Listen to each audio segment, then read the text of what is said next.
Now recently, when I was looking for new video topics, I started looking into two of my favorite Zelda games, Majora's Mask and Twilight Princess. Two beautiful dark masterpieces with a rich world that I fell in love with as a child. However, when looking into those games again, I wondered if I ever compared the two most powerful masks in the series to see which one is the strongest. And surprisingly enough, I never did that. So which one is better? The mask that can pull a moon out of orbit to destroy the world, or the mask that almost brought down a whole kingdom and had to be stopped by the gods? Well, today we will look into all of this to find out which one is king. So let's jump right in.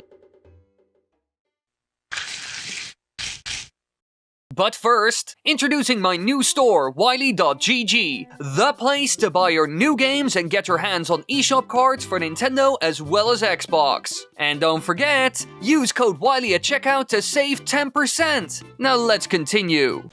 Now in one corner we have the legendary Majora's Mask, an icon in the series that almost no other artifact in the franchise can even rival. It's the main villain of my favorite Zelda title, and according to the Happy Mask salesman, Majora's Mask is an ancient, powerful artifact that was used by an ancient tribe for its bewitching rituals. But in the end, its wicked power became so great that it had to be sealed away to prevent a great catastrophe. However, since the ancient tribe vanished, no one accurately knows the true nature of its power. And in the game, the Happy Mask salesman fears the great devastation that could befall Termina if Majora's Mask is not quickly taken back from the Skull Kid who stole it from him. Now, the next bit of lore I will cover is technically canon, but boy oh boy it's controversial and I do not like it at all. Because it is said that when the Skull Kid donned Majora's Mask, it transformed a world into the land of Termina out of a combination of the evil within the mask and the Skull Kid's memories and delusions. Now, personally, I don't see this as canon, but hey, we gotta respect the Hyrule Encyclopedia. Now in the other corner, we have the Fused Shadow, a forbidden relic from a time of turmoil in Hyrule. The enormous power of this thing was used long ago by a group known as the Interlopers, who wanted to claim the Triforce for themselves. They were powerful sorcerers who made the artifact themselves, but in the end they lost, and the Fused Shadow was sealed away by 3 of the 4 light spirits under the Order of the Goddesses. Now anything that comes into contact with the dark power radiating from the Fused Shadow is transformed, as were the bosses of the first 3 dungeons. This is especially apparent in the Goron Mines, where Darbus, the patriarch of the Gorons, was transformed into Phyrus by this sinister power. And each part is filled with dark twilight magic that almost nothing in the world can match. And we get to see its full power at the end of Twilight Princess. During it, we can see Midna use the full Fused Shadow and turn into a monster with amazing powers that even Link couldn't reach. But we also get to see that Ganondorf could defeat Midna in this powerful form by using the Triforce of Power, so it isn't the strongest artifact in the series. But now that we got an idea what these two masks are, we need to look at what they can do and which one is best. And in order to do this, we will look at one thing: their powers and abilities. Because at the end of the day, both of them are weaker than Link, because Majora's Mask lost to him directly,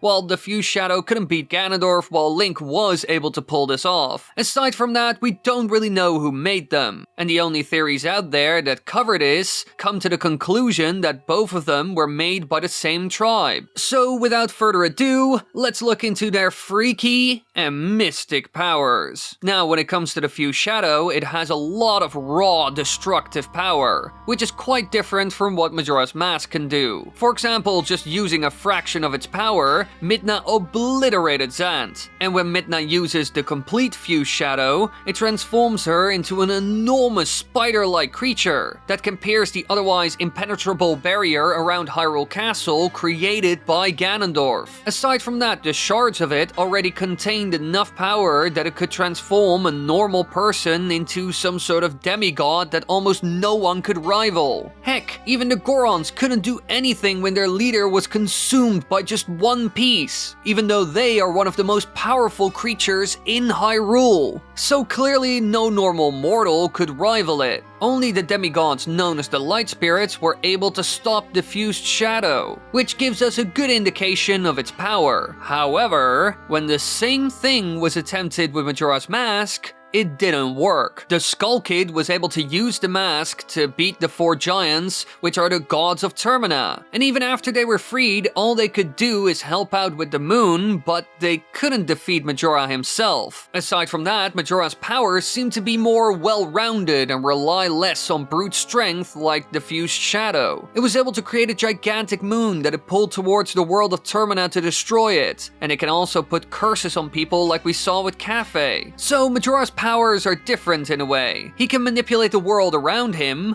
while diffused shadow can't really do that. The only thing diffused shadow can do is grant a lot of raw power, which it was obviously designed for because they tried to steal the triforce and conquer the world with it. But when you look at Majora, you can see it can do a lot more, and actually lacks a lot of raw power as seen in the fight with Link at the end of the game. Sure, it has multiple forms where it can fly around, shoot energy balls, flies at you like a frisbee, throws Beyblades, and beats the hell out of you with a whip. But it isn't that impressive. Most people who fought him are actually surprised how easy it is. And so personally, I think Majora would lose when it comes to raw power. Diffused Shadow would destroy Majora's Mask in a boss fight-like setting probably as easily as it destroyed the barrier around Hyrule Castle. However, if these two masks would fight, then pure strength ain't enough, especially if you can manipulate your opponent. So the big question is, can Majora use its curses and weird mystical powers to take out Diffused Shadow? Well, I would say in some cases yes, and in others no. If Diffused Shadow is used by someone, then I expect that Majora will win, because it will be able to fool or manipulate the person wearing it, giving it an edge in the fight, and so it wins. And Majora, or the one wielding it, can't really be manipulated because, as we have seen in the game, Majora completely takes over someone's mind. However, if Diffused Shadow isn't used or controlled by anyone,